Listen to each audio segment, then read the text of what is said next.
a book doesn't demand your attention. It's definitely more of a one-way street. You're just reading what the book has. The book's not pushing at you. Hello, my name is Matthew Morris. I work at Arty's bookshop. I started here in 1993, so I've been here for just over 30 years. The store was opened as a retirement hobby by Bob Birch. The name of the shop comes from his initials, from Robert T. Birch, so it becomes RTB. He bought it as a retirement hobby when it was in COUPER Street, at 172 COUPER Street. We moved into this location in 2003, and we've been here ever since. In 2009, we combined both shops and moved both into this location, and we added an extra floor. At that point, we had probably about 150,000 books, where you get a metre of shelving. In total, we probably had 3 kilometres of shelving. We closed the upstairs in 2015 and moved down to 1 floor. The upstairs was about twice the size of this level. It was almost 1,000 square metres of floor space. So it was huge. There are many things we do to keep track of the books. A lot of it is just remembering what you've got. A lot does rely just on knowing what we've got. A lot of it is just knowing, having the books in alphabetical order, so if someone comes in with a Alice Peters book, we will often just dash over to the shelf and see whether we've already got that or not when people bring books into us. There are possibly some books that have remained on the shelf since I started in 1993. When we downsized from being on 2 floors instead of 1, there were certainly some books. That was in 2015. There were some books that had been there for 20 years that I recognised from not long after I'd started. Those ones were some of the ones that did be donated to a charity. We did not bother to keep them on the shelf after 20-something years. There's always been a core group of people who've always loved books. When there was a digital shift in about 2009, where Book Depository promoted themselves very heavily in New Zealand, and about that time there were more e-book readers were released onto the market. I believe that was the year that the first iPad came out. We're getting people coming back now buying books that they got rid of because they had an e-reader, and reading a book is quite a different experience than reading something even on an e-book reader. There's a much more tactile feel to it. The smell is different.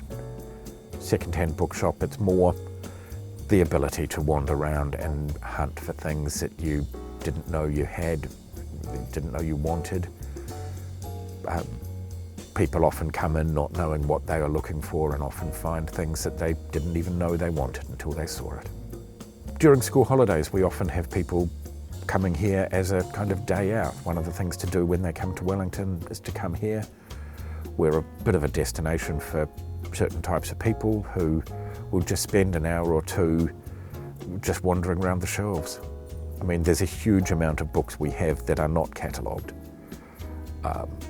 Certainly less than half our books are catalogued. Most of the fiction is not. Most of the New Zealand books are, but somewhere in between you just don't know quite what you've got. It is a relaxing place. We do try to keep it calm, and it's just for people to be able to wander around and browse, kind of just in your own little bubble, looking around and seeing what you want. We try to be friendly and greet people, but we don't chase after them trying to tell them that this is exactly what they want, because in many cases they don't know. Some people ask for recommendations and we do our best to help them. There's at least a couple of customers who come in and ask what they should be buying, and they come in regularly enough that we can tell them. The most rewarding thing is finding books for people. either when they've come in and asked for something and we have it, they go away happy. If we don't have it, we often have something similar that they might like. You get to discuss the pros and cons of why they want one particular thing. And we have a system where we take people's details, particularly for the rarer New Zealand stuff or the harder to find stuff. And if it comes in, we'll contact them. Sometimes 5, 6 years later, we've contacted people who have completely forgotten that they actually wanted that book at one point, but now that I've contacted them, they want it again. So they'll come in and pick it up. There is a slower pace to reading than lots of online content. You are very much reading at whatever speed you want, depending on where you're reading. If you've got a nice spot in the sun and you're just sitting down reading something, you have as much time as you want to read. The book's not pushing at you. Although there are some authors who can certainly keep you intrigued and you don't want to stop.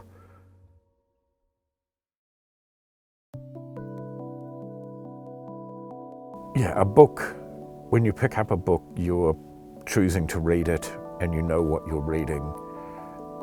There will be occasionally a twist or something in the book, but it's all within a certain confines. You know what you're doing. There's not a surprise. It's not suddenly going to play a loud noise at you or change. It's just a book. It's there.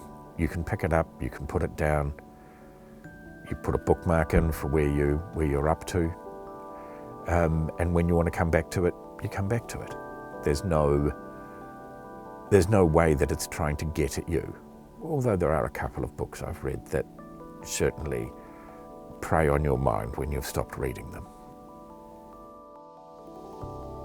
For children, you get the Geronimo Stilton books, which have colourful text in different places. Certain words are in different fonts.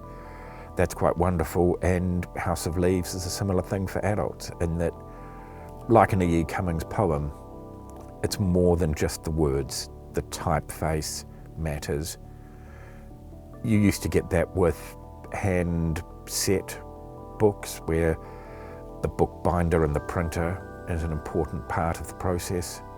And the book is often on beautiful paper, like the antique books of ours, which were all illuminated by hand. You can still get things like that. Mass-produced books are a bit different, but even within the confines of mass-produced books, you can get books that are a beautiful piece of art as well. The most major benefit of a book over looking at something on your phone is the book's not tracking what you're doing. The book doesn't care. The book is not trying to sell you any kind of vitamin supplement or anything else like that, or doesn't demand a subscription or doesn't want you to click on subscribe. A book is just there. A book is something you're working at your own speed. And the book is just there for you. It's not demanding anything from you. It's not adding any extra things. It's just